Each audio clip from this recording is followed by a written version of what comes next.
Have you heard about Global Poker? Global Poker is the fastest growing card room in the US today, and it's available online at globalpoker.com. Global Poker is a social poker site that offers safe and secure cash-out options by using their unique and patented sweepstakes model. Players can compete in big guaranteed tournaments, jackpot sit-and-goes, or cash games featuring Hold'em, Omaha, and even Crazy Pineapple. Don't wait. Check out Global Poker today.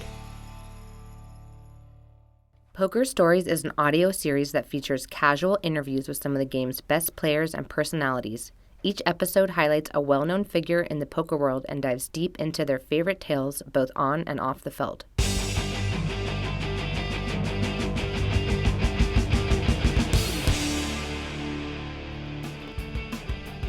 Hello and welcome back to Poker Stories, a podcast brought to you by Card Player, the Poker Authority, and hosted by me, Julio Rodriguez. Today we have episode number 82, featuring mixed game specialist Eric Rodawig. Now, Eric is only a semi-professional poker player, since he does maintain a day job, but that hasn't stopped him from putting together a pretty solid poker resume over the last decade or so. In a very limited schedule, Eric has made 5 final tables at the World Series of Poker. His most notable finish, of course, was winning his bracelet in the 2011 $10,000 Stud 8 or Better Championship. Eric pocketed $442,000 for beating a field of 168 players, which included a final table of guys like David Benjamin, Ted Forrest, John Racner, and his heads-up opponent, Phil Hellmuth. A couple years ago, Eric nearly picked up his second bracelet, finishing runner-up in the 10K H.O.R.S.E event for another $236K. I recorded this interview with Eric just before he took his seat at the PokerGo studio in Las Vegas for the live-streamed mix known as Dolly's game, which is what we talk about to open the episode. Anyway, that's enough intro. Here's my conversation with Eric Rodawig. I'm here with Eric Rodawig. How you doing, Eric? Great. Thanks for having me on today. Yeah, thank you for coming into Vegas to be on my show, most importantly, and obviously you're here for another reason. Yeah. Playing at PokerGo Studio today and tomorrow. Can you talk about that? Yes, very excited. We are having what's basically a live broadcast home game. It's going to be $50, $100 horse. It's the Norman Chad game with myself, Brandon Shaq Harris, Steve Albini. It's running under the Dolly's game series, so I guess we get Todd Brunson. I don't know if Doyle will slum it down at $50, $100, but maybe Todd will. Doyle doesn't get up for 50, 100 these days. I could definitely see that. He's too busy playing 2,000, 4,000, yeah, whatever they're doing over at the Bellagio. Exactly. 50, 100, that's not, nothing to sneeze at. I mean, is that your usual stakes for this home game? I think it's approachable stakes. There's a $50, $100 game that a few of the people here have played at the Horseshoe in Hammond, Indiana, outside Chicago. On the boat. Yeah, well, yeah. Not really a boat, but it is legally on the water. Yeah, I've been out there a few times for it. It's a great game. Chicago, well, I guess Indiana added all the draw games, I think, pretty quickly. So it used to be Horse, but then they ruined it with Badesi and whatever else. Ruined it? Oh, well, I guess we'll get into your mixed games philosophy a little later on. So the one problem with that, and why I feel I'm justified saying ruined, is those games are so slow live. Okay. So you're playing those online and you split the pot and whatever, people can't squeeze their cards.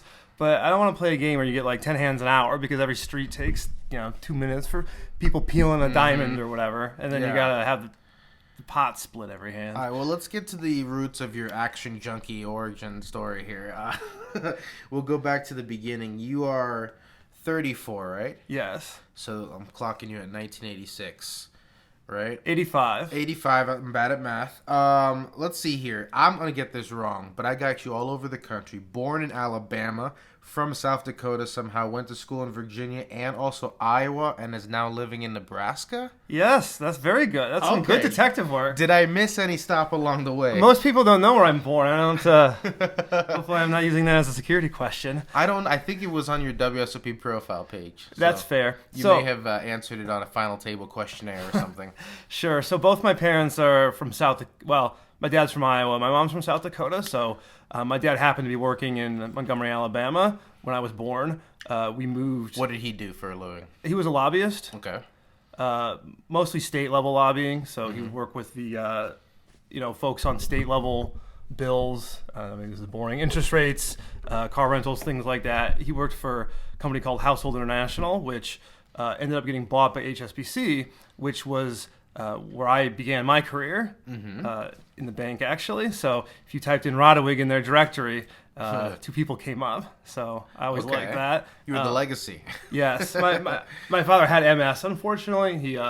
He died several years ago, but he had been placed on disability with Household International. So despite not having worked there for 20 years at least at that point, he was still in the directory. Nice. So I always enjoyed that while I was working there. But after he was stricken with MS, we moved back home.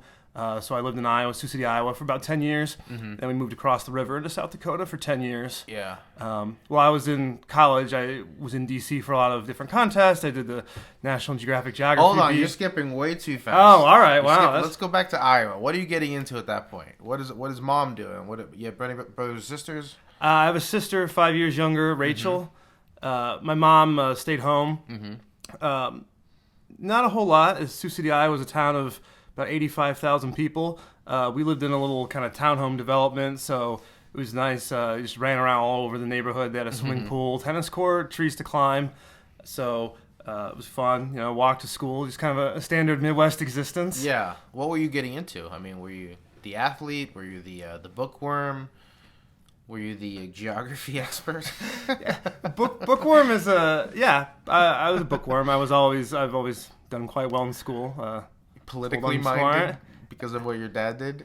A little bit, yeah. Didn't get into that until a little bit later on. Yeah. But I swam growing up. I was kind of lazy and practices were optional. So that was a good thing for me. So they didn't really have high school teams, so I swam on a club team for several years. And that was a lot of fun. I also played a lot of golf. Not good at golf at all. If I shoot a 95, I'm happy. Yeah. But, I'll golf with my friend Travis, and he, he's irate if he shoots a 79. So it's all some of that golf is about perspective. Yes, that's exactly what it's about. I had a glorious bogey yesterday and also the worst par I've ever had in my life. So 2 sides of a coin.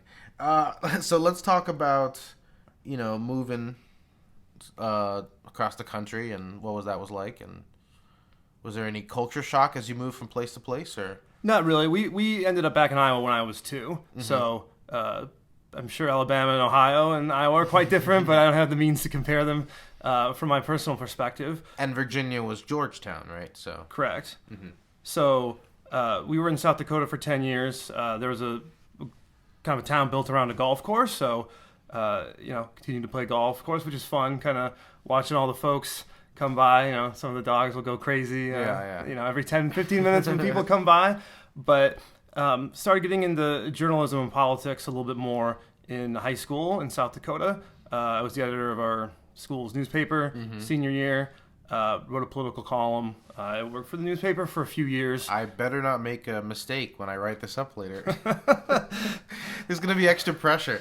I always feel that when I'm interviewing ex-writers or stuff like that. I was like, they're gonna really double check this one. I do enjoy editing things, although I'm a little bit less particular than maybe a news copy editor would be, because I was always an opinion editor. So if you're in our newspaper and you're saying, hey, you should vote for this candidate, you should vote for that candidate, or support this issue or whatever, if you're making a poor argument, that's not my fault. Yeah. All your comments will be in the right place. Yeah, exactly. But I'm not gonna necessarily make your argument for you. It's all there. Yes. Did poker find its way into your life early? I mean, we're about the same age. I'm assuming this is a moneymaker effect thing, or? No, I mean, both my grandpas played cards. My grandpa Pete played a lot of cards, and I played more cards with him. We would be playing, different rummy games, or there was a game called Dakota 80 that was basically kind of another rummy variant. So actually mostly rummy.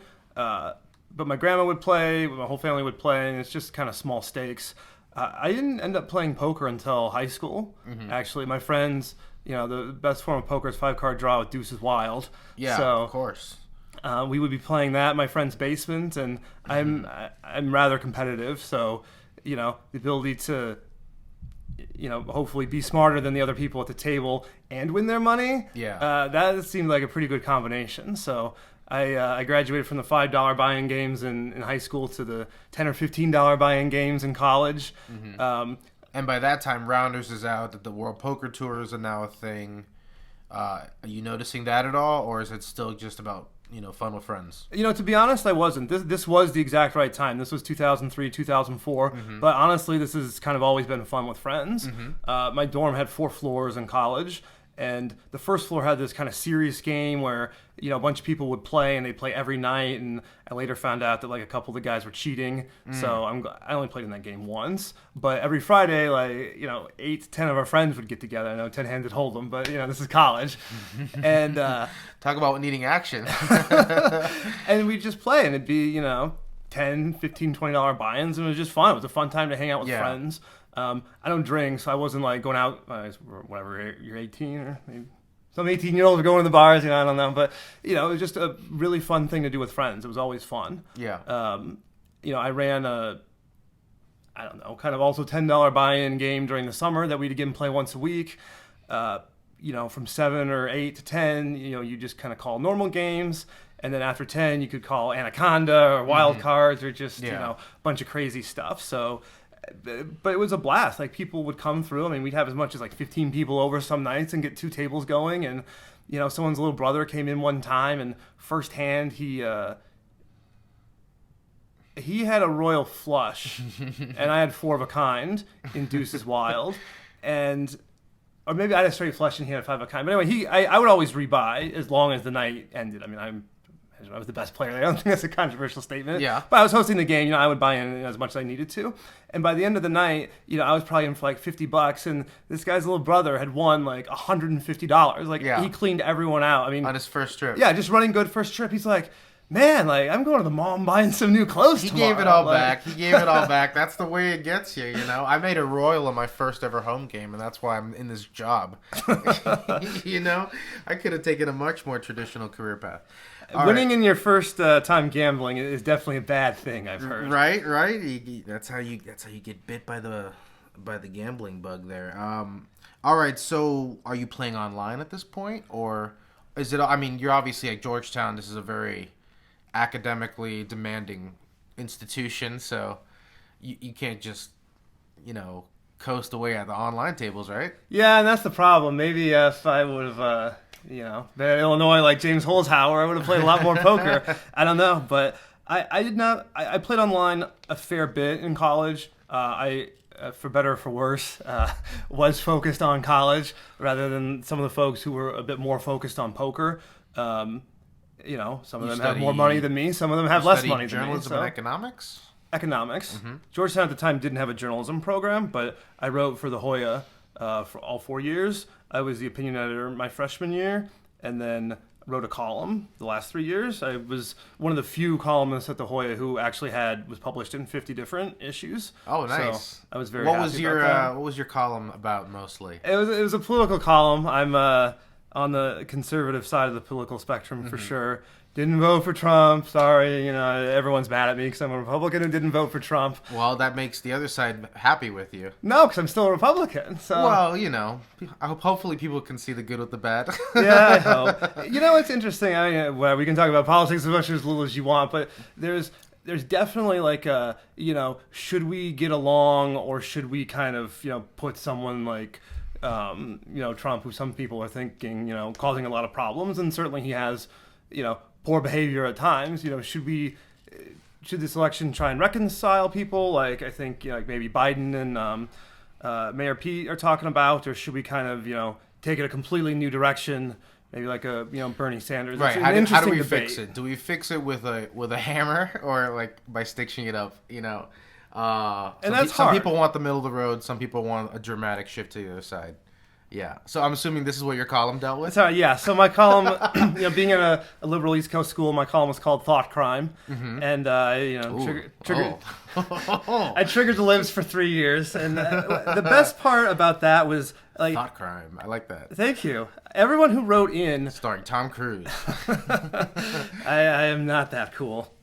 It seemed like I would get a lot of letters to the editor, talking about, oh, I can't believe, this conservative person's writing this column, blah, blah, blah. And half the time, like, two people would write in and they'd contradict each other. Like, it was very fun, both writing the column and then... reading the responses to the column. I very much enjoyed that. And again, I wasn't at that point in my life, super interested in the spirit of reconciliation or unity, whatever. It's you were I have this platform. You could say a shit stir, right? Whatever. I have a platform in this paper. I'm going to use it, and that was good. But going as I haven't matured so much, but I've matured a little, I hope. And one of the editors of the paper from the other side of the spectrum asked me, hey, do you mind if I keep using the thought crime, and just come at it from a different perspective, as kind of in the spirit of unity and togetherness? And, I might have been I remembered this a few days ago when we were, discussing some politics, and I went back and pulled his first issue and some emails, and, it was nice of him to ask that. And his first column was about, can the college Republicans, can the college Democrats get along? If you meet someone, he met someone who was a Republican, and she's like, well, we just won't talk about that. And that's one way to handle it. That's a cordial way to handle it. But, it seemed at the time, the college Democrats and the college Republicans ended up being friends despite, sniping at each other for a good portion of the day. So, hopefully everyone can get along. It'd be nice if we got back to the... let's not talk about it anymore. Or if we don't need to talk about it anymore, at least at every meal. But I can't decide. If you can't talk about it cordially, you shouldn't talk about it at all. Right. So that's the problem. Some of my friends have... There's talking and there's yelling. Some of my friends have very, very different beliefs than I do. And, honestly, I think we spent 98% plus of our time yelling at each other online or text message. And I don't think, politics has been brought up more than like once a month or something live. So maybe, boundaries are important, I guess. But everyone should try and be cordial. I mean, that's... So you finish up Georgetown. And is that when poker kind of becomes more of a prominent thing in your life? Well... So I kind of, not the latest Black Friday, but the UIGEA was passed. In some, I spent 2 years interning at the Senate, and in some like awful coincidence, I think everyone thought that the UIGEA at the time was going to get spiked. It ended up getting added to some port security bill in the Senate. It was like a last minute add-on. Yes, and that's how it got passed. So I saw Bob Goodlatte in the Senate dining room the day that news came out, and we were all so happy this morning and a couple days ago. And like, if I wouldn't have gotten like kicked out, I would have been like, "Oh, your online poker bill's not going to get passed, suck it," or whatever you say to a congressman. And thankfully, I said nothing. And then that day, I found that I was very wrong, unfortunately. Wow. So I was playing a lot of limit hold'em on Party Poker, and again, it's odd how just random small occurrences will change your life completely. So we had this one guy in our game, Chad, who was playing great. I mean, lag, very aggressive, very good player, and this was year 2 into my playing poker. There wasn't card runners out there. I think I'd read a couple books, but there weren't. I wasn't on 2+2 yet. Yeah. So, all I knew was every hand I was just getting blown off my equity. Like, he would make all these bets and raises, and it was so frustrating. So I'm like, this is bullshit. There's got to be something better than this. Yeah. And I don't limit hold'em now at this point in my life is better than anything, but there was limit hold'em. Limit hold'em was my savior because, I could not get blown off pots, and Chad wasn't there to push me around. So I was playing a lot of limit hold'em. I was on Poker Room, the On Game Network. Maybe this is dating me a little bit, but no, I remember Party Poker. Played a lot on Party Poker, and Party Poker pulled out after the UIGA was passed. Unfortunately, I remember being so sad. I had an iPod Shuffle was like 25,000 points, and I had like 24,980 points when they killed it. And I wrote support, and I'm like, please, can you give me this iPod Shuffle anyway, please? Oh man! And they did, actually. Really? So yeah, and Party Poker coming through. And I still have that because I have this little waterproof case, and I use it to swim with. so I can Perfect. play music underwater, with headphones when I'm swimming. So I still have my Party Poker, iPod Shuffle. Did it have a logo on it? It didn't. It was just not engraved or anything. Just Nice. They just gave right you off the shelf. they just Yeah. gave you nice Apple product there. Yeah. Nothing but good feelings for Party Poker. For Were sure. there any early successes that made you think, hey, this could be more than just a profitable hobby? I remember, I would play sit and goes. I'd play the free roll tournaments. It'd be like if I had class on Tuesday at 3 or something, I'd be like, hey, you got to play this, free roll for me because, there's value. But I was trying not to deposit. I was trying to always deposit as little as possible. So I was depositing maybe $20 at a time, and if I was losing it, I didn't have a job in college, so I didn't want to deposit $100, $500. I mean, that was a lot of money. I mean, I'd go home and work at the golf course snack stand in the summer, but that was kind of get me through 9 months of the school year too. Yeah. So. I can't remember what the buy-in was. It might have been a $22 tournament or maybe $100 that I satellited into, but I ended up getting fourth place in one of the Sunday mains on there, and that was for $3,000. So that was just a huge deal at that point. I cashed out. They sent me a check. I took a picture of me with this big check. And, I'm still not a great poker player by any means. There was this one hand at the final table where I got threes all in versus aces and fours or fives or just some other small pair, and it ran out of wheel for me. So that was great. And then, you see queen five and the flop comes 5-5 queen, and you're like, oh, I can't believe I made such a terrible fold. And, you don't realize. So, baby steps. Yeah, exactly. But it was fun. So that helped. So then I had a decent bankroll, be playing $5, $10 limits. And, like I said, for better or for worse, I always went to class. I didn't skip class to play poker at all. So it was just kind of in my free time. But, slowly was able to, keep winning and build up a bankroll. Probably, I didn't necessarily keep more than, 30 grand, maybe 50 grand online at one time. I played a lot of limit hold'em. I'd be six tabling limit hold'em. Went on a $500 or 500 big blind downswing at some point, and then was kind of at that point I was on 2+2 and starting to get better. And I'm like, this is awful. A 500 big bet downswing is just standard. So once again, I'm I gotta find something else. Yeah. And that something else was mixed games. So, so that was a lot of fun. Does that mean you're a risk-averse gambler? In practice, no. I try not to do a lot of degen stuff, but I'm probably not one of the more risk-averse gamblers. And I think part of being so I've always had a job, right? I've always been a semi-professional poker player. That's what I was about to get to. You've always had a day we're going in job chronological on order. So, Yeah. Having that allows me to be a little more risk-seeking, I think, than the average person. Because if I go on a 2 or 3 month downswing, I'm not needing that money for rent. But in college, and it's just a different story. So bankroll management is extremely important. So I think, being cautious, having good bankroll management practices, having 300 big blinds before I would move up to, 2-4, 3-6, 4-8 limit hold'em. I just really want to be careful. Thankfully I've never been broke. I never want to be broke. Without that other income coming in, bankroll management was just the number one consideration. Yeah. And I think I wouldn't necessarily, if I was properly rolled, I don't think a 500, which I was, I don't think a 500 big bet downswing would be, catastrophic to my life. But the problem is it's hard to get feedback if you're doing the right thing, right? So if you can just go on a 500 big bet downswing over the course of however long, how do you know if you're playing well? Right. How do you know if it's not just a huge leak and it's just variance? Right. So, mixed games have been, a bit more supportive in that.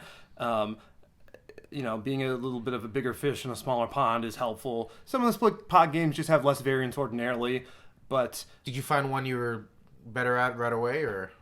I really liked Stud 8. Stud 8, I have my bracelet in Stud 8. Stud 8 always seemed to have the most action. It's in H.O.R.S.E, it's in OE, it's in all the typically any mixed game rotation that you're running will have Stud 8 in it. So I really enjoyed that. I was able to open up and play a fair bit of hands, which was a lot of fun. And the early poker sites did have pretty good stud games. After Party Poker went down to the U.S., I went over to Full Tilt. Unfortunately for Black Friday, I was never really on PokerStars. I didn't like PokerStars as a software, but I loved Full Tilt. I love Full Tilt software. Full Tilt would have 30-60 mix running, 40-80 mix running. In 2011, right before Black Friday, I mean, I'd be three tabling $100, $200 razz. Yeah. Like, I mean, I don't know if there's 100. They had Deuce too, even back then. They did. I think that was a little newer. Like, I don't think I ever played like Badoogie on Full Tilt, but I do remember them having some draw games. But the mixed games just ended up being more fun. Like, I mean, I would 9-table PLO sometimes, but I never was like an 18-table no limit grinder with 4 monitors. But I would play like 4-6 tables of different mixed games, and this is stud, this is stud 8, this is hold'em. So like you gotta there's a lot of concentration when you're multi-tabling mixed games like that. Were you learning by doing, or were you like reading the classic split pot game books out there? Or I have 70, Wilson 80 poker books on my bookshelf.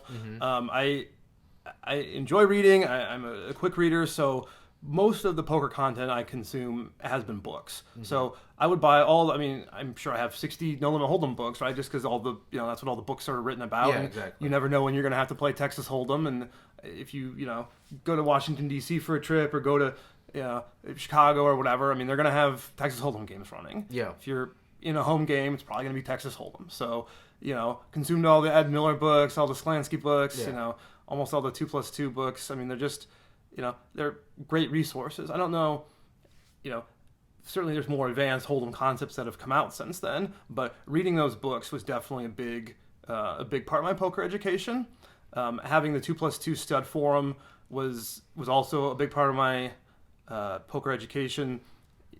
Christopher George in there, Brendan Check Harris, Steve Albini, a few of the folks who's, I didn't know. I think there was a guy named Andy from Minnesota. I don't think anyone, knew who he was, or maybe I might have known his name, but, we didn't necessarily communicate outside the forum. But he ran the stud forum for a long time, and it was just a great little community. I mean, there weren't like a ton of people in the stud forum, but the people that were in there were very knowledgeable, happy to share, became super good friends with a few of those people. 10, 15 years later, I mean, we talk every day, just beyond poker now at this point, and we're just really great friends. So, having that forum, having that community was crucial. After the UIGA happened, and obviously, poker, it's gone down, but, well, with that and Black Friday, so I did a trip report for the stud forum on my, first final table at the World Series in 2009, and, that got, 30,000 reads or views or whatever it was. I was just about to ask, but was that your first trip to the series? No, so I've gone every year since 2007. Okay. So I played the I guess primarily I think there was more razz running, but I played the $1,500 razz in 2000. I can't remember if it's 1,500. I know it changed 1,500, 2,500. I played the small razz tournament 2007, 2008, and then I made the final table. I was chip leader after day one, which is great, but I made the final table of the 2019 razz tournament, and I got 2009 or 2009, yeah. Yeah. And I got fifth place for like $38,000, so that was a nice payday too. Yeah. I played a lot of razz online, so I felt comfortable. It was fun being at the World Series, but I wasn't at the point yet where I was gonna, go out there for 2 weeks. So, just quick trips, but when you win $40,000 at the World Series, yeah, exactly. you want to come back and do a bit more next year. What was your feeling as you busted that tournament? I mean, fifth place is a good score, especially if you're only going to the series to fire one bullet in an event anyway. It is. I think at that point I was good enough, or I thought I was good enough at Raz that I was disappointed. That was the year Lissandro won his 3 bracelets. Yeah. In the stud games. I'm a little fuzzy on the final table at that point, but I definitely thought I was one of the better players. And there was a huge pot, and I missed the river, and the guy hit. So, in these limit tournaments, if you lose, 2 or 3 hands in a row, you're kind of out at the final table. So, it was very exciting to do that, but I would have liked to win, obviously. Yeah. Well, 2 years later, obviously you get it done. You take down the 10K stud 8 or better event, beating 168 entrants for $442,000. And obviously, that final table was even crazier. Yeah, that was... Let's talk about the win first, and then we'll get to your opponents second. Oh, the win was so awesome. It's just...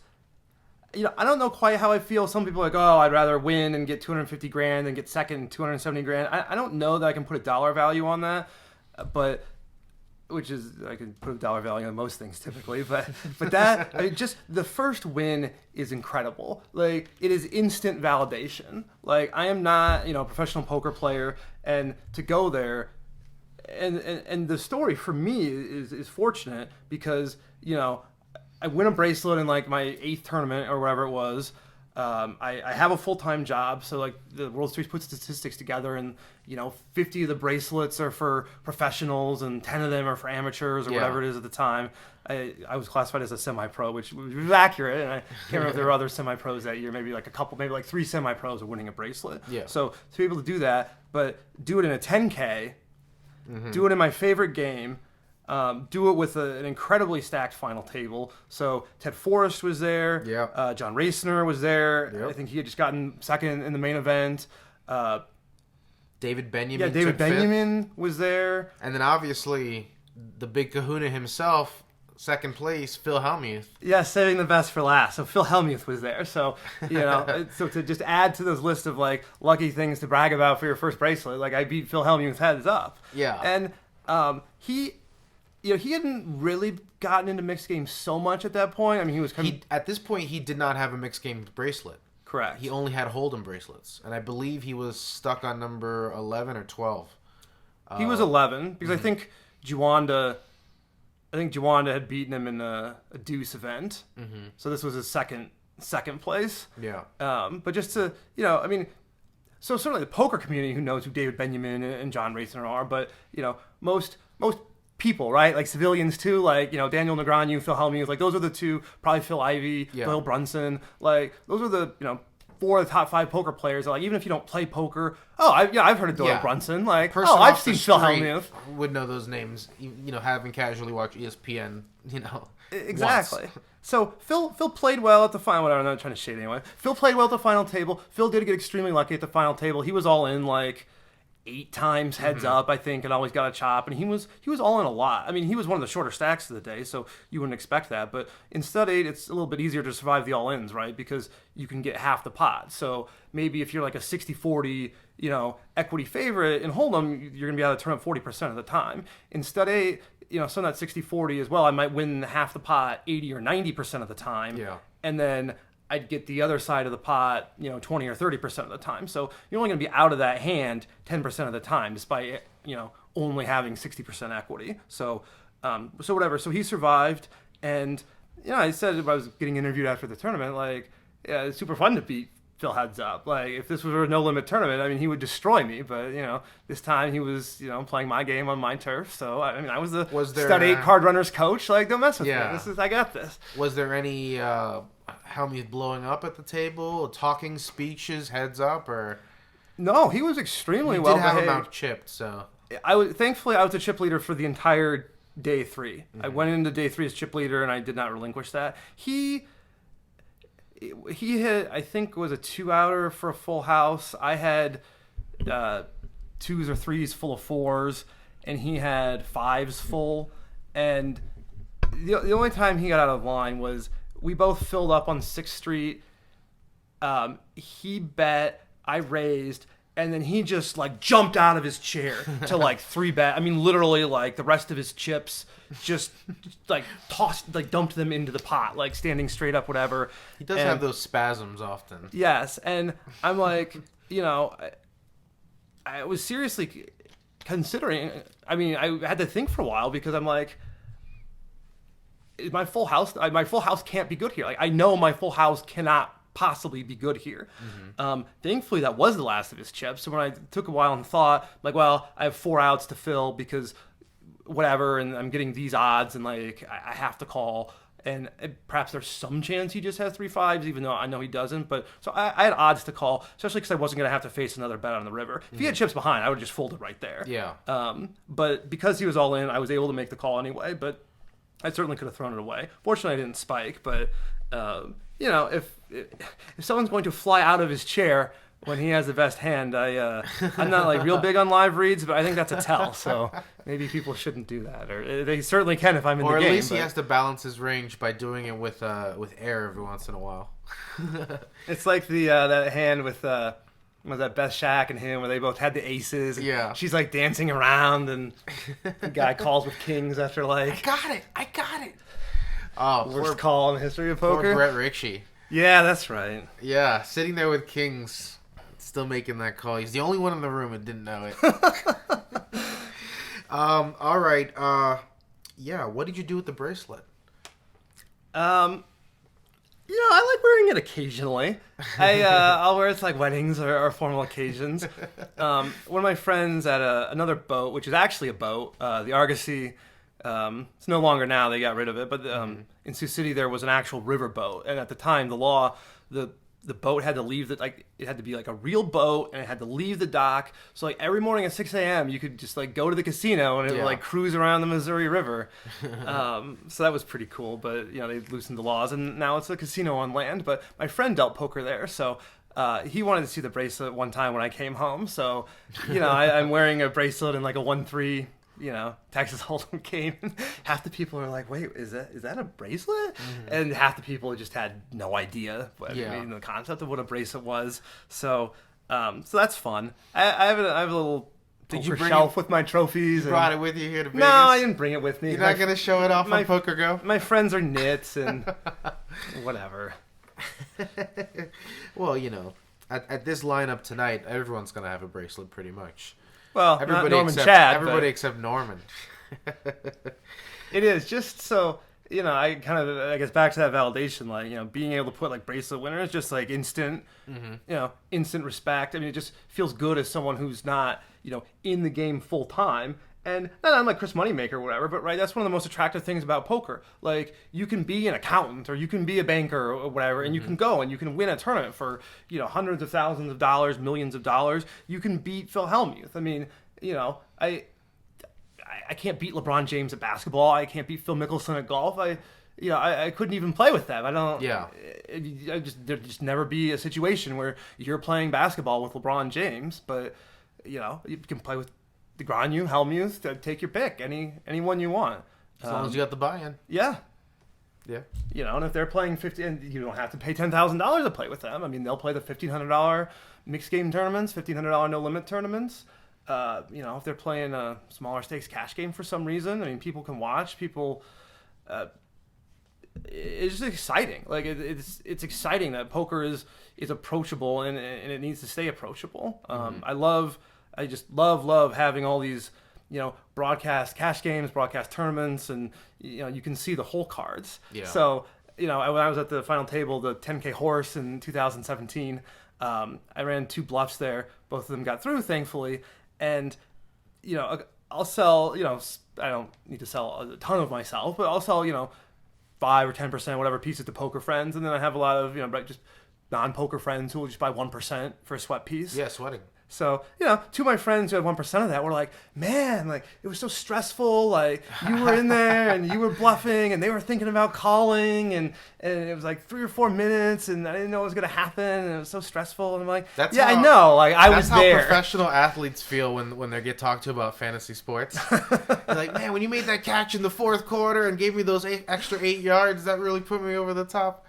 Oh man, that's okay. So let's talk about that score. By the way, but even with fantasy, I mean, that's like that interaction is fun. So when remember that Packers Rams game where Gurley fell. Gurley fell after getting the first down instead of scoring the easy touchdown, and the Rams didn't cover, and then Gurley didn't win. I remember. And this. He's just like making fun of everyone. Controversial.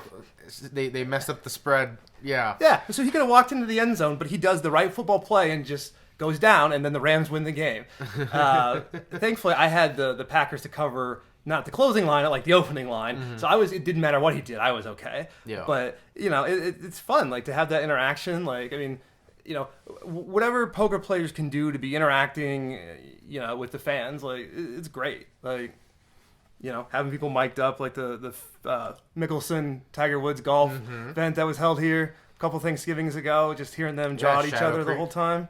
I mean, that's, people want to be involved. Yeah. Whether they're playing or they feel involved because they're watching.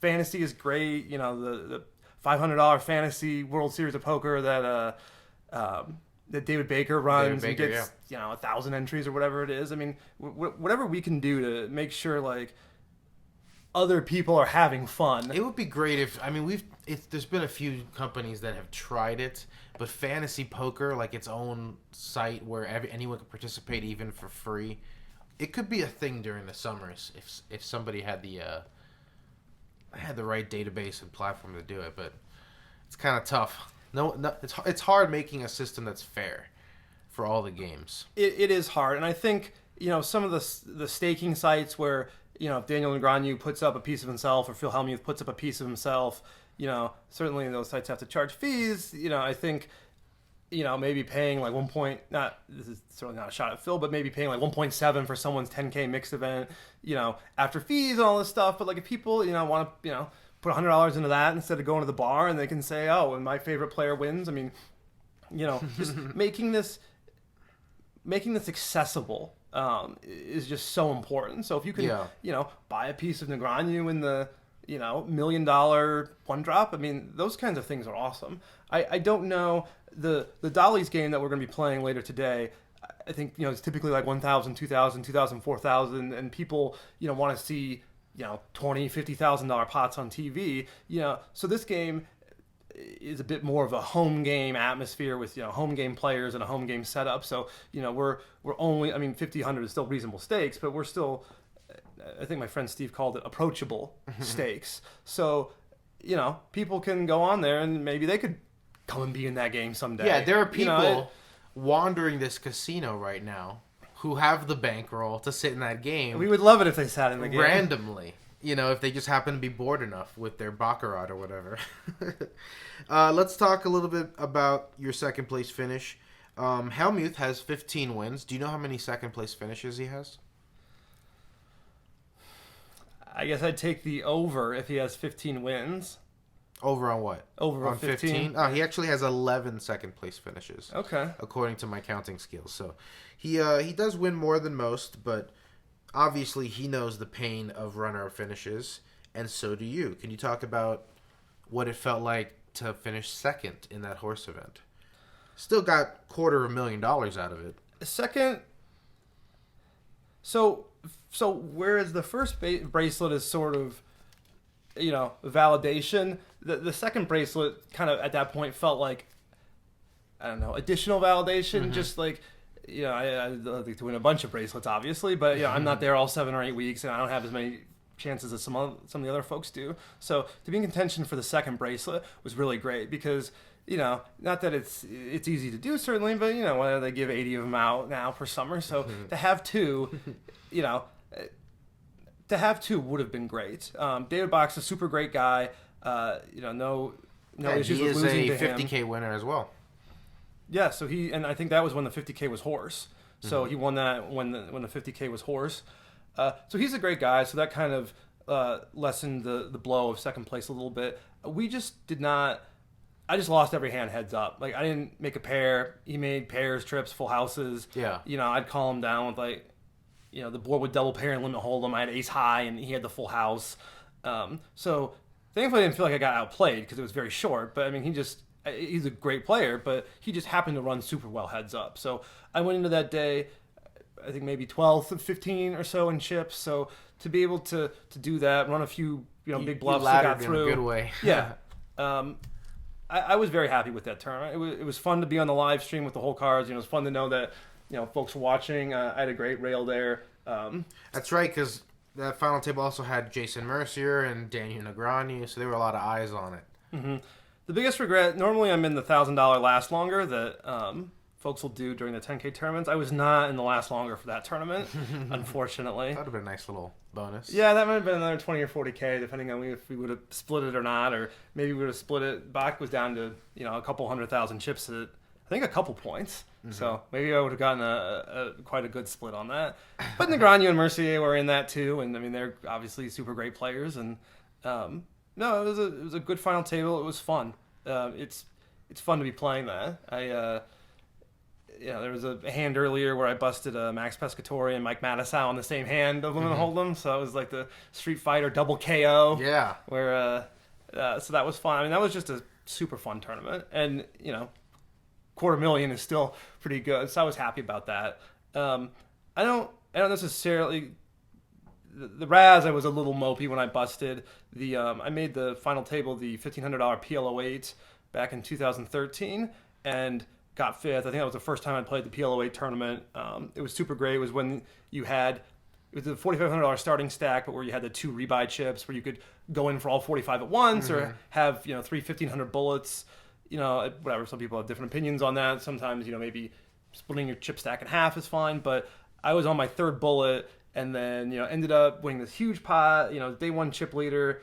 Kind of coasted in day 2, was up and down, and then made the final table, and I was just thrilled. Like, I won $40,000 in a $1,500 PLO8 tournament with 900 plus people in it. So that was great. I mean, I was super excited about that. Yeah, that tournament's becoming real popular at the series. I think that they should maybe add a few more PLO8 tournaments to the schedule. If you're listening, WSOP, there's still time. It's a blast. I mean, the PLO8 definitely gets... I think the fields are a little bit under the PLO fields, but I don't think it's by that much. Yeah. A lot of people are in those tournaments. And the PLO fields are also growing as well. So those are great tournaments. It's time to look at PLO some more. All right. What's your poker schedule like these days? Obviously, you've made this special trip here to Vegas to play in this TV event. But and the summer is where you play a lot of tournaments. But what about the rest of the year? You got a day job, so...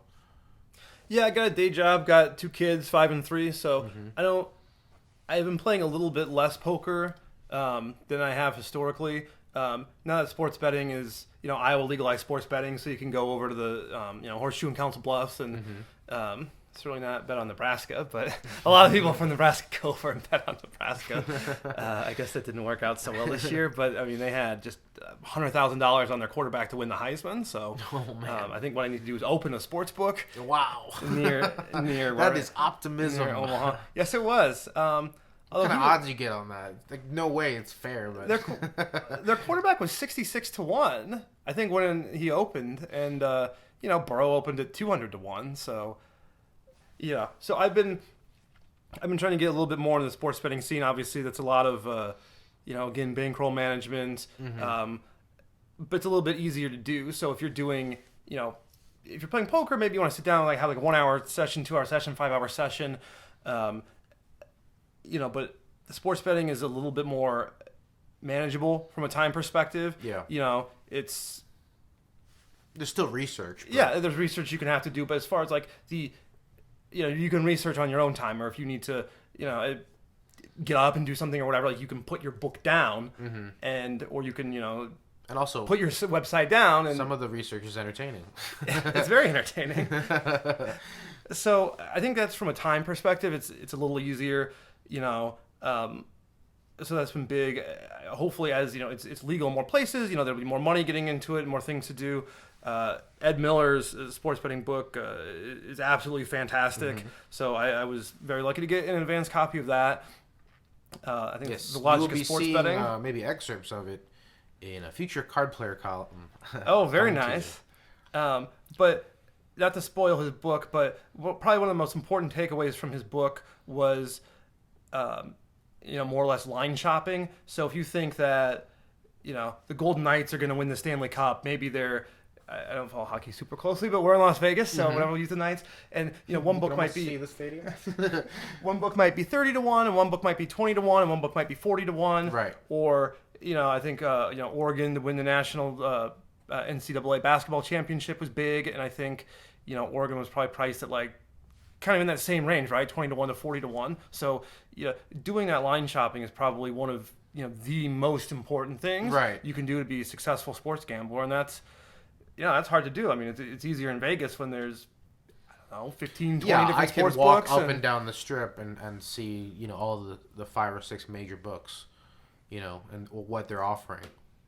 But as more books are open, and I know, there's been some consolidation with some of the providers, but just the more things are out there, the more availability you have, the more people doing it, they'll have more liquidity in the market, hopefully more good opportunities. Live betting, certainly getting bigger, and people have to figure out how to do that. Right. So that's big as well. What do you look forward to the most? Do you have a sport in particular? I I feel like golf's going to be a lot of fun with in-game betting. Will he make this putt? Yes or no? That's so simple. I think that will be fine. No, a lot of the major sports arenas are putting kind of lounges in the books. I'm a huge college basketball fan, having gone to Georgetown. We made the Final Four my senior year, so drove up to the Meadowlands, saw the regional finals, drove down to Atlanta, went to the Final Four, so that was a blast. I'm a huge curling fan as well. It's a little bit harder to bet on curling, although I did get a bet. I was going to bring up curling, but since you just brought up basketball, the year you guys made the Final Four? 2007. Okay. That was Florida's second year. Yeah, It's Florida, UCLA, and Ohio State, the Final Four. That felt good. I'm a Gator, so I was just trying to remember which title that was. Oh yeah, you guys have so many. The dumb thing about Florida is that there aren't a tremendous amount of schools that are both basketball and football schools. So while you were winning the basketball championship, you were also had Tebow. Winning the football national championship. So also baseball was like a year later, so that was even crazier. Oh well, that's perfect for Omaha too. College World Series. Exactly, you have it right in your backyard. I hadn't lived there at the time, but one of my really good friends from work was a Florida grad. So Florida won the local college alumni softball championship. Florida wins this. Florida wins that. We had it real good for a while, and now I think we're taking our medicine now, but that's okay. But yeah, you were saying about curling. Not a lot of people are obsessed with curling. How does that happen? There are some people who are obsessed with curling. So I said not a lot. No, I'm pleased to be one of them. So it's. For me, I think this kind of goes back to like the fun and approachability over time. So when I was at the Senate, one of the years of 2006, Winter Olympics, the USA ended up getting bronze in there. That was our skip or captain, John Schuster, was on that team, who was on the gold medal winning team.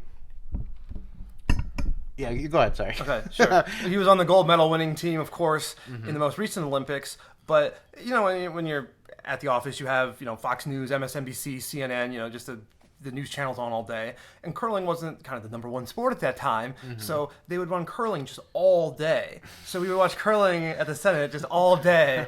And it was fun. It was just like super low key. It was, you're on the ice, you're throwing these huge rocks down. It's kind of like shuffleboard on ice with 40-pound rocks. Right, I've only played shuffleboard. I'm assuming the rules are pretty much the same. You're trying to land it in the scoring zone and knock the other people out. Yeah, that's exactly right. You know, whatever, you can call it the bullseye. It's called the house, but right, you just want to get your. And it's called an iron, right? The stone. Stone. Okay, stone or rock.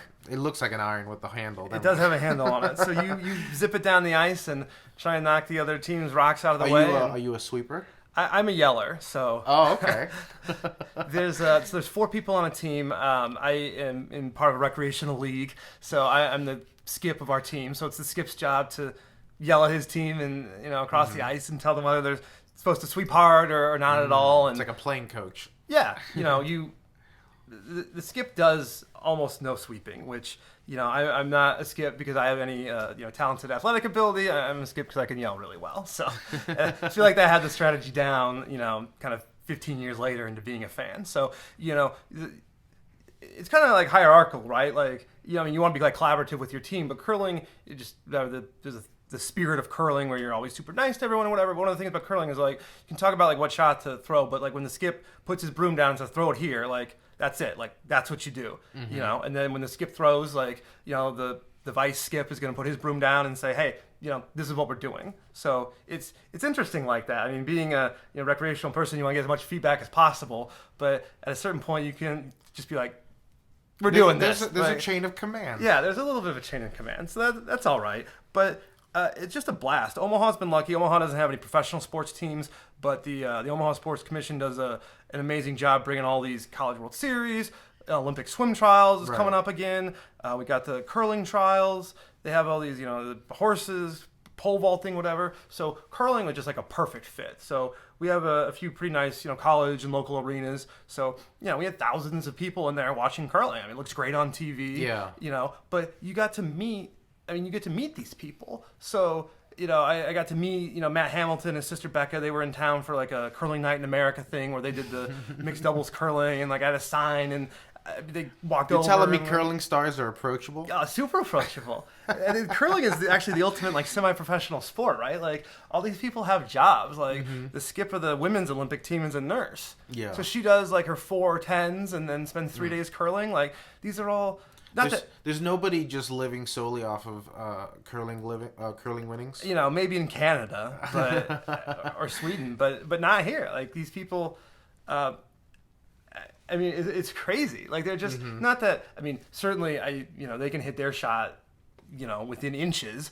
So they're trained and skilled. But like, I could never, ever, ever dunk a basketball. Like I just don't have like the physical capability to do that. Like in curling, it's approachable. I mean, a lot of drinking goes on in curling, kind of like softball. So I mean, anyone can kind of go down and do it. Like our club will just have learn to curl events where like 40 people will come, and here's how you zip it down the ice, and here's how you don't fall down, and have fun with it. So, getting to meet those folks, getting to meet the, curling team as they came in, just a blast. I got to meet at the time the CEO of USA Curling, so he sent me one of the Olympic competition jerseys to wear in the one of the $25,000 8 games tournaments at the U.S. Poker Open. Nice. So it's just a blast. Like, represent curling on TV. Absolutely. So now I wear my authentic Olympic competition jersey every time I'm playing rec league curling, where you miss half your shots. That's better than a polar bear outfit, right?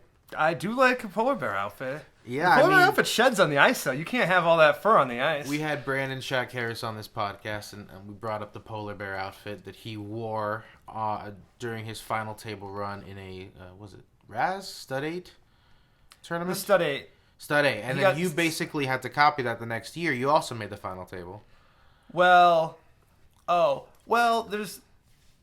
there's actually 2 bears. There's a black bear and a polar bear. So the polar bear. So I want to clear up some confusion in the poker community here. The polar bear is the stud 8 bear, and the black bear is the PLO bear. Of course. He's worn the black bear outfit in.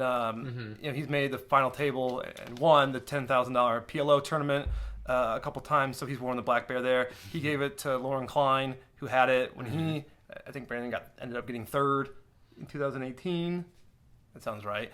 And then and Lauren Klein won that, so he graciously gave him the black bear. When the curling came to town, I asked if I could borrow. I mean, I had front row seats to this, of course. So I asked if I could borrow the polar bear. So he sent it out, and it's got a little ratty, whatever. So I actually wore it on the airplane to bring it back to Vegas, since I didn't want to pay to ship it back. So I'm wearing the polar bear costume through the airport. It's like 90 degrees, whatever. This guy needs extra Phoenix. security check. Yeah. Oh, duh. TSA has a really fun Instagram account where there's like 2 things they do. They post pictures of all like the guns and knives and whatever they steal, and they post pictures of all the amazing security dogs. So TSA on Instagram is an amazing follow. But they'll also answer can I bring this fruitcake, or I'm an idiot, can I wear a polar bear costume through the airport? Am I going to get arrested for that? And the answer is no, thankfully. Yeah. Well, who are they to judge? Come on. So I got a second polar bear costume, and I brought that for the $1,500 stud 8. I wore it for 3 days. I ended up getting, I think, 22nd in the $1,500 stud 8 in 2019. So this was also when they're doing those 4-day. I personally didn't like the 4-day. That was when the structures were a little too long in some spots. Right, and I get that they had to, make it, set it up for the PokerGo. Obviously, the streaming considerations, and if you want to start at 5 p.m. Central every day, go for it. But maybe don't make the tournament 4 days. So I was hoping to be the first person to wear the polar bear costume for all 4 days of a tournament, but sadly I did not make day 4. Bear costume. One more passion of yours, of course, is geography. We talked about it a little bit earlier. I assume this was 1999, it says here. Okay. You were a National Geographic Geography B finalist. What's that? I was. So National Geographic has a Geography B. I think it's 4th through 8th grade can participate. And, it's just whatever. Maybe I'm a nerd, fine. But it was just like a fun educational thing, right? Like you have like the spelling bee where, I don't know if you... Whatever, we look down on the spelling bee because... We've had poker players in the spelling bee who won the spelling bee. Pratyush Budiga. Oh, Oh, that's right. Yeah, he was the Scripps national, or maybe his brother won. I don't know. He finished second or won it. Oh, that's right. That's cool. I didn't like when they had like 14 winners or whatever this year. I mean, Oh, yeah. get some better words. They stopped after like 30 rounds or something. They're like, we ran out of words. Everyone ties. Boring. Make them have a day 4. Right? What do those kids got to do anyway? They're already ahead in school. Give them an extra day. So, you'd have like just whatever local geography bee at your school, and then if your school was participating, then you could go to the state geography bee. What were you, like 13? 14. 14, okay. And you could go to the state geography bee. So in 8th grade, I went to the state geography bee, ended up winning that, and that was, I think, my second kind of big trip out to D.C. So geography teacher got to come with, and got to meet Alex Trebek. He was the host of presumably still is, although I guess I'm not sure. But he was the host of the geography bee at the time. I got the back of my head because I was standing next to him in the winter in an issue of National Geographic. Nice. So I can add that to my list of credits.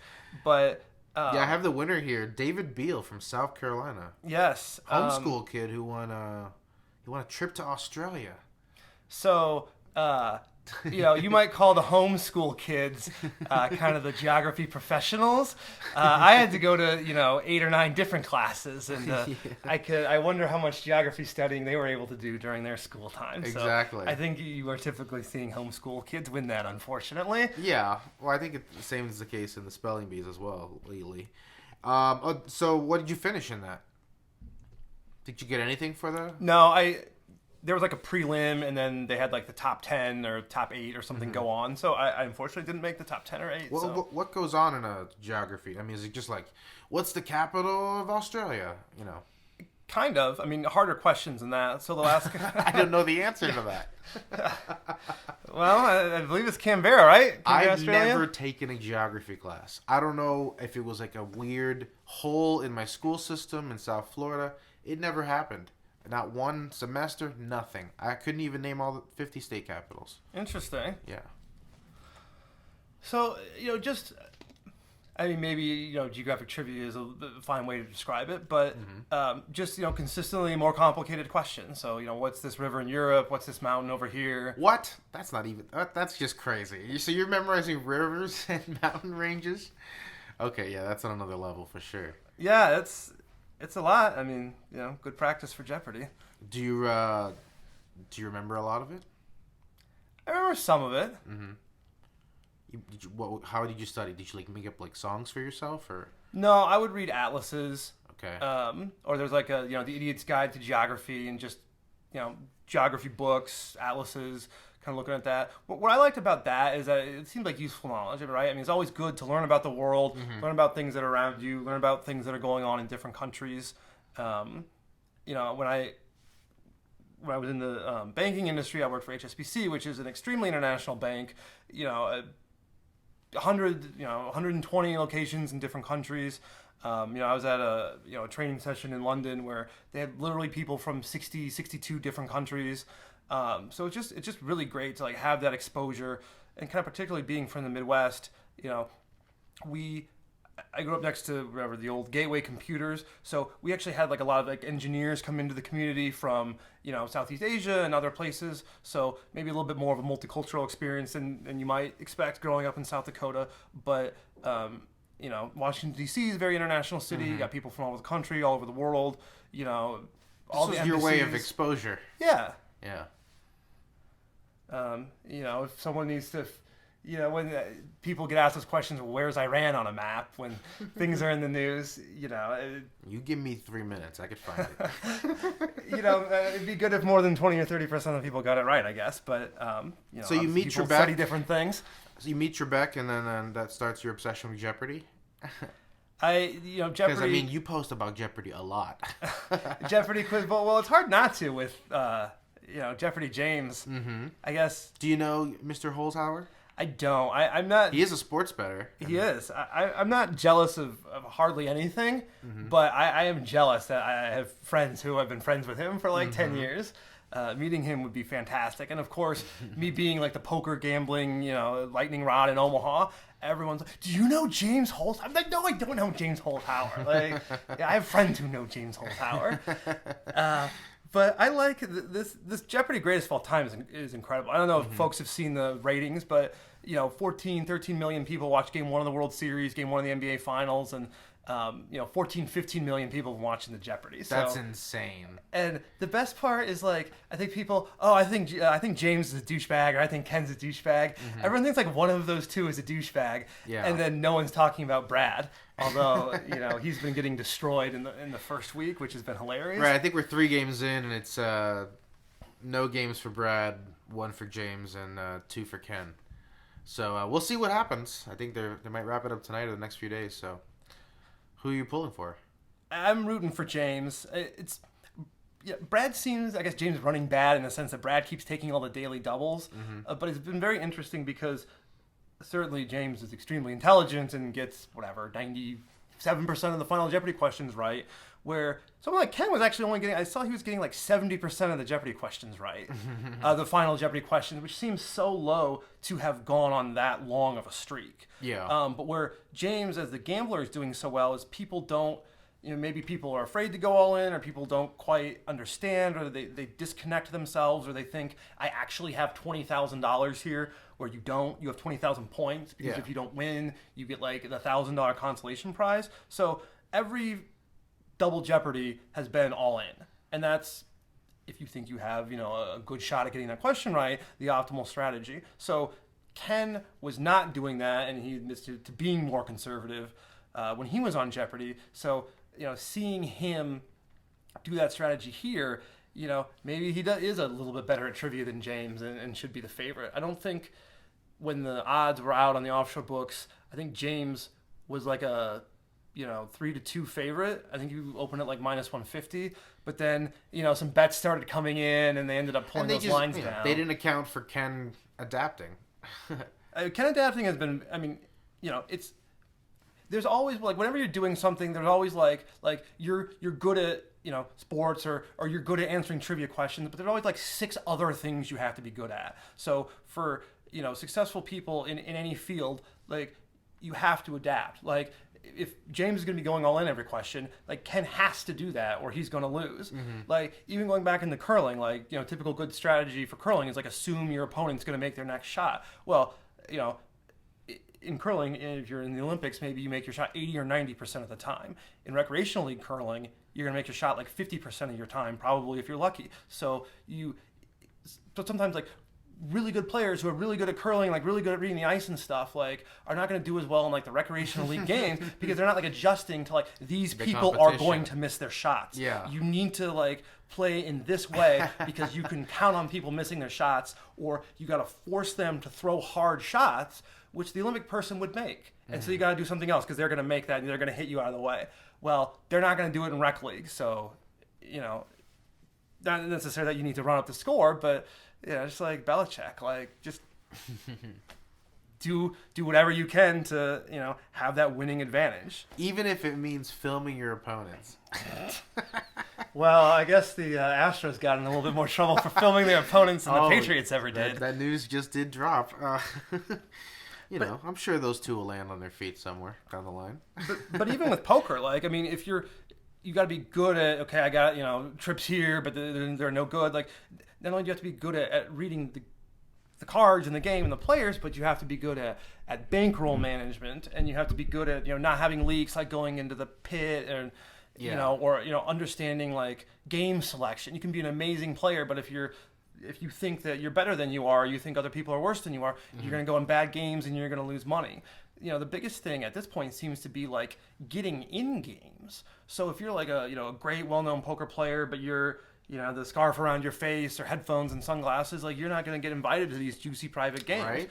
Whereas someone who's going to, splash around, or maybe they're not like as technically adept as those high roller players, they're going to get invited into these games with the businessmen and the, actors and actresses, and they're going to win more money despite not being good at poker. So, for people looking to get into this or looking at like, I'm so good at poker, why am I losing or getting frustrated? Like, there's just so many things you have to look at all the time. And it just makes, things extremely complicated. Do you run into any gatekeeping when it comes to games? I got in this game, so I don't play in enough private games that I would get gate kept.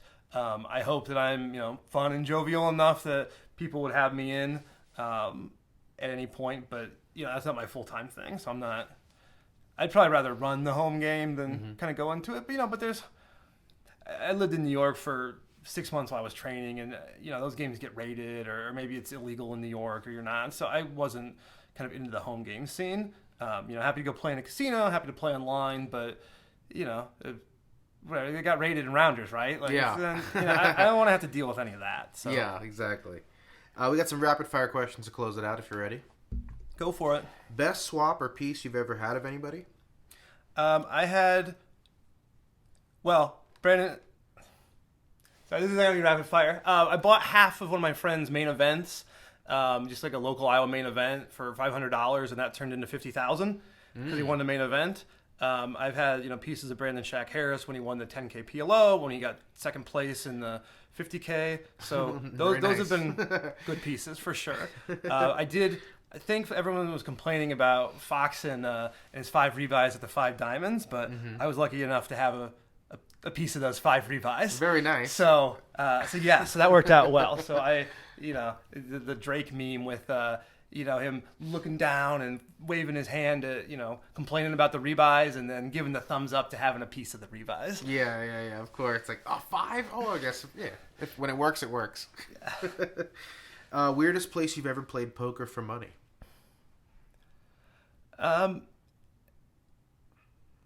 Cruise ship poker is just a completely different animal. I played a cruise ship poker tournament, and the blinds went from 1,000, 2,000 to 5,000, 10,000. So I went from having like 10 or 15 blinds to like all in the big blind.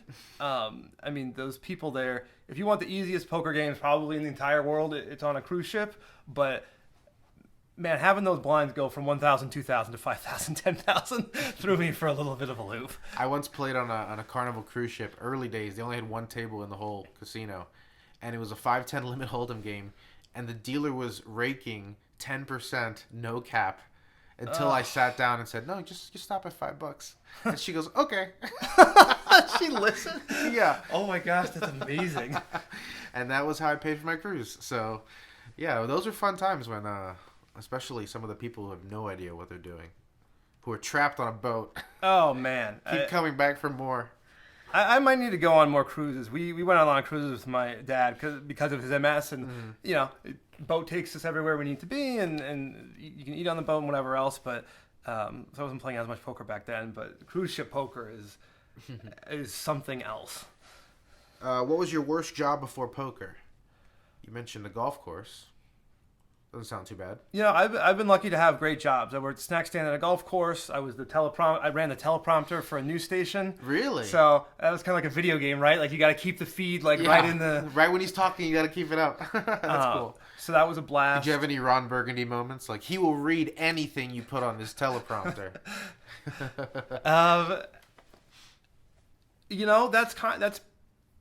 That's a little bit of truth there, but not so much. I mean, they are focused on the prompter, but they do have a script.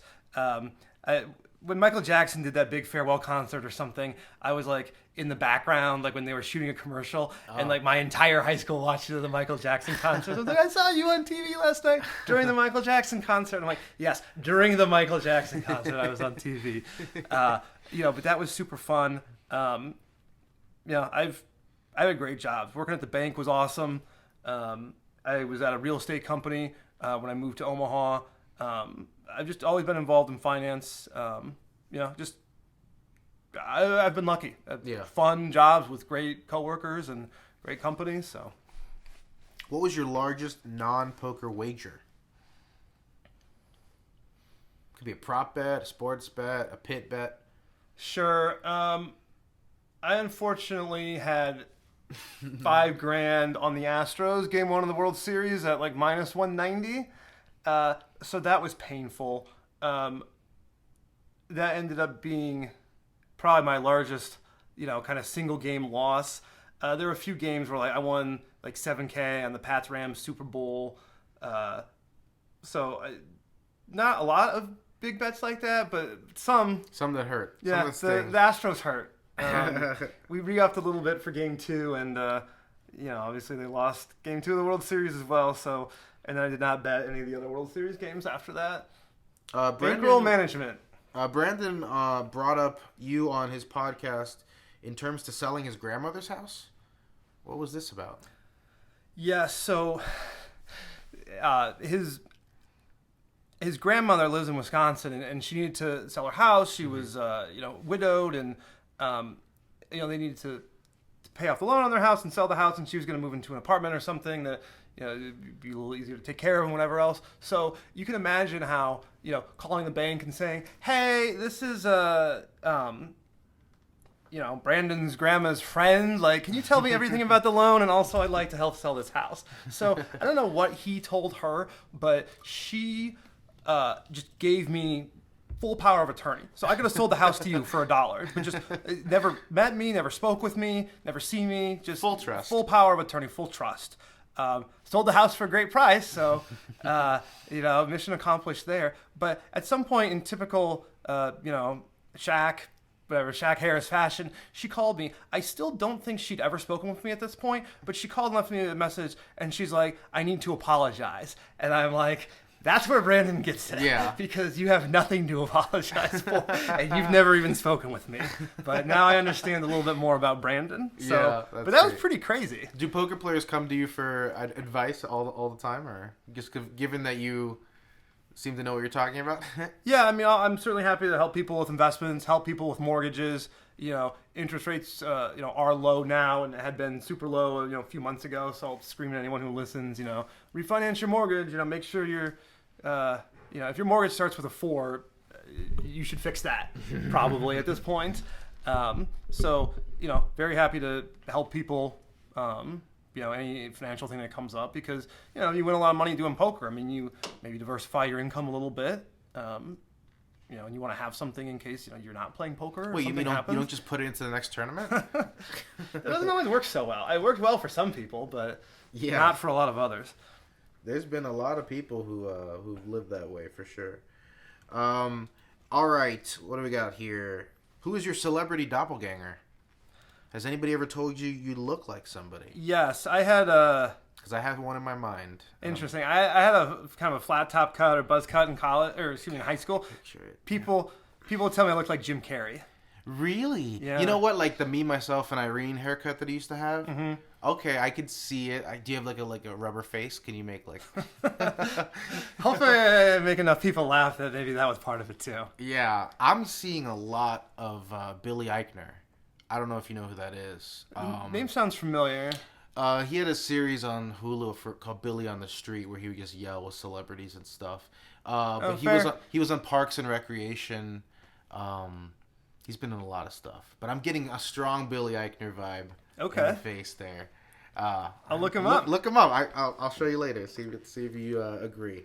Headphones on at the table? Yes or no? Never, ever. Okay. You don't listen to anything. No, you gotta.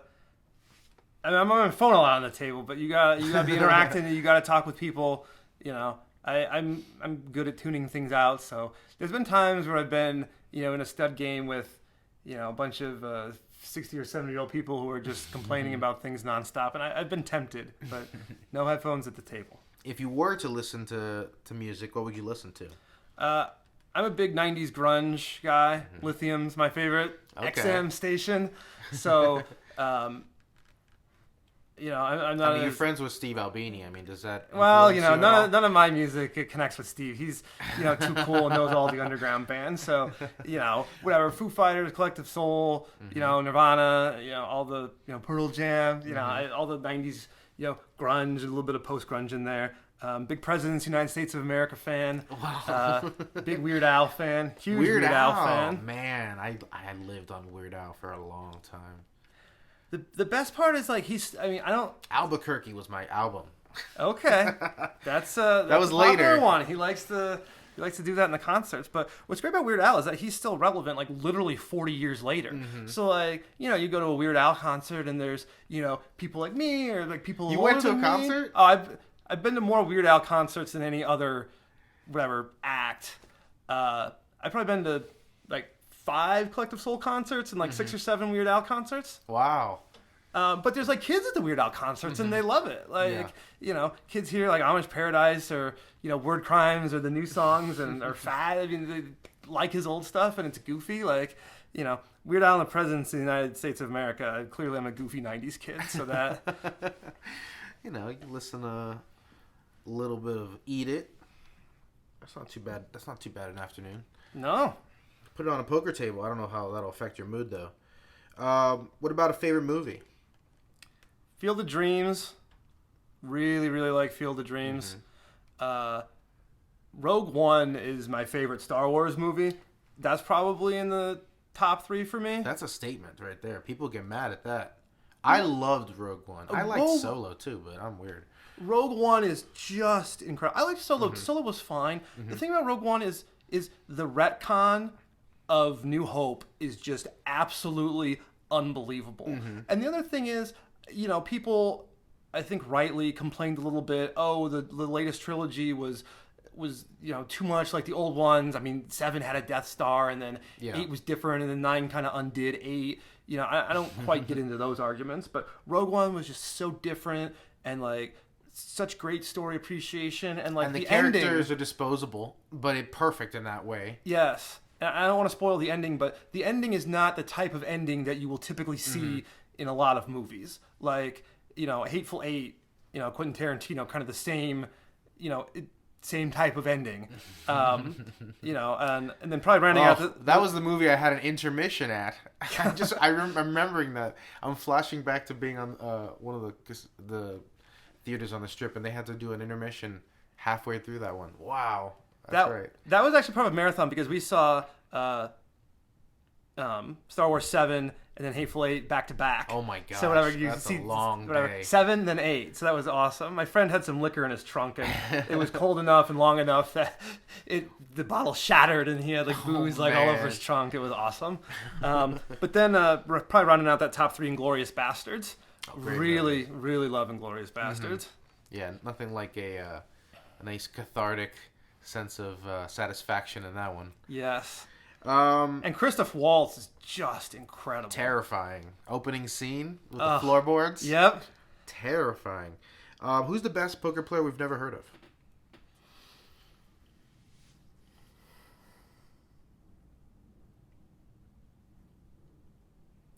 Brandon shouted out Jason Gola. Oh, he's very good. I'm going to call out Matt Ashton here. He's not always in like the big tournaments, so he may not be in the World Series of Poker, but he'll be battling Phil Ivey on Poker Stars. I think Matt Ashton's the best in the world, best mixed game player in the world. But he keeps, as he should when you are in the nosebleeds like that. He stays pretty close to the vest. He's not necessarily in the World Series of Poker. Yeah. He'll run off to New Zealand or go isn't see he the like World helping Cup. kids in Africa or something? Yeah, he's all over the place, like big globetrotter. But he is fantastic. Yeah. Such an incredible player. I believe he has a bracelet as well. Or maybe he won the finished 50K. Second. Okay, yeah. He won the 50K PPC. That's what it was. Okay. And then the bracelet. And then he went in the fantasy for like $20 or $30 or something. And then he didn't play. Went to the World Cup, like didn't event. play. Yeah. So he's, people. Matt would never probably say F you whatever, but people talk about like F you money. Like, Matt's put himself in a great position where he can, if he wants to go spend. He works harder than anyone else. In my opinion, he works so hard at everything. But, if he wants to go to New Zealand for 2 weeks or, go help buy his parents a house, like, he's such a great guy. Yeah. And just, if you're a poker player and you can afford to skip the series, you're doing pretty well. I think Bryn Kenny did that this summer after he won the $20 million. All right, we end the podcast the same way every time with a question from the random question generator. And yours... All right. What is your favorite part of the human face? I mean, I guess you could talk about your wife, Nikki, on this one. I could. I like all parts of my wife's face, for sure. It's a weird question, because people say, what are you, like a butt man, a boobs man, a face guy? But what specific part of the face? I don't mind noses. Noses? Like, yeah, I think... maybe some people are like, oh, like celebrity has an ugly nose or no job. I've never thought that about anybody. I've never thought anyone has like an ugly nose. So I must be predisposed to that. So you just always found the nose a particularly attractive part of your wife? There's other attractive parts of my wife, but like I said, all of my wife, I'm just gonna all cause my an wife is awkward attractive. conversation. All right, well, I hope you get a lot of good nose shots today at the table. Thank you. Good luck down there, and hope you beat your friends up. That's the best part of this. The needles, and then my son EJ's 5, and he said yesterday, like, Daddy, well, Brandon wore a crocodile mask one day, got into a little bit of a tiff with Sean Deeb. Clearly Sean Deeb's fault. But then he recorded a video for my son with the crocodile mask on, so he calls him Crocodile Brandon. Oh. And he said, Daddy, I'm like, hey, Crocodile Brandon's going to be on TV too tomorrow. And he's like, Daddy, even though you're friends with Crocodile Brandon, I want you to beat him in a hand. And I'm like, I do too, son. Yeah. Very, very good. Well, good luck to you and not Crocodile Brandon. Thanks for coming on the podcast. Thank you. Appreciate you having me on. That's the show. Thank you again to Eric for coming on and sharing his poker stories. You can check out Eric's poker t-shirts at nittykitty.com, and you can also follow him on Twitter at Eric Rodawig. You can also follow us on Twitter at poker_stories and also at cardplayermedia. If you haven't already done so, please subscribe. And if you want a free digital subscription to Card Player Magazine, then all you have to do is leave a rating and a review for this podcast and let us know about it with an email to pokerstories@cardplayer.com. Thanks for listening.